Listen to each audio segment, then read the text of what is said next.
form, because they're not going to release to me information about you unless you sign that piece of paper.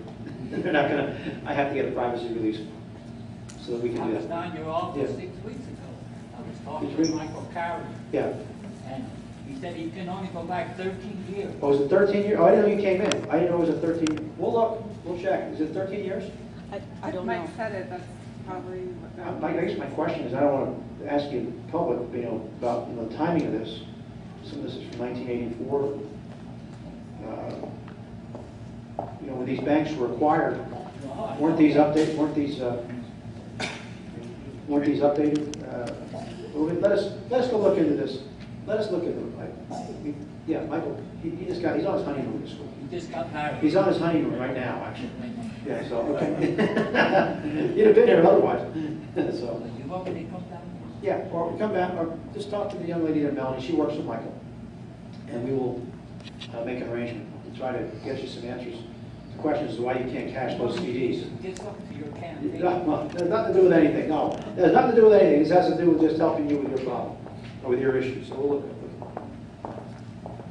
it. Can you give us some proportions? You mentioned defense spending.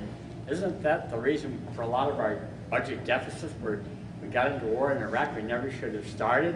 We got into Afghanistan, which is a morass. The big book become morasses. Isn't that responsible for a lot of our deficit spending, that we can't do these things with health care and so on as they should be done because they're spending too much trying to be the world's policeman? Got into that Iraqi war. It's cost 5,000 lives between Iraq and Afghanistan. Afghanistan is still going on. We're chasing these warlords, these Arabs around over there, and I just wonder why I think we better pull in our defense to more of a defense posture and stop running around all over the world and trying to be the world's policeman, spending all this money. Isn't that a lot of expense compared to what we can take in every year? That's part of what drives deficits. The other thing I would say to you is that, again, the presence in Iraq will be drawn down very, very substantially. I think our total spending in Iraq and Afghanistan since 2001 has been about $1 trillion. Since 2001, over those years. I will tell you that that our presence in Iraq will be down to 50,000 troops in August, and I believe by the end of 2011 we should be down to almost no military presence in Iraq. So that war is winding down, at least in terms of our presence. In Afghanistan, our presence is obviously increasing. The president announced the surge of troops a few months back, and that number, our presence there has increased, as has some of NATO's presence. What's the possibility of getting rid of all the poppy fields? Afghanistan is getting rid of all those poppy fields. And what's the possibility they would pop up someplace else? Yeah, and the question, you heard that question, was about the poppy fields in Afghanistan. Drugs, yeah, and actually that poppy is used to produce heroin, most of which, I think the number is somewhere around 90% of which is going to Europe.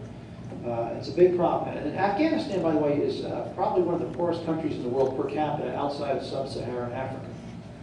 And sadly, one of the few things that they can produce there and make some money on is poppy. And so we are working with them to try to produce alternative crops, whether it's saffron, trying to help them move away from poppy. And it does complicate our presence there and the political politics as it relates to the Taliban and the government. Very complex situation, but clearly this poppy production has to cease because it is fueling this drug traffic in Europe and elsewhere. And it's a fair comment. I'd like to come back to the issue of the debt. Right now, the U.S. Treasury is printing 50 cents of every dollar that our government spends. When you talk to the average Joe and Jane about debt, their eyes glaze over. It doesn't, it's beyond them. They don't understand. It's not meaningful to them. Except that the debt affects every single person in our country. It doesn't matter whether you're blue collar, professional, sports professional, whatever job you have, the debt affects the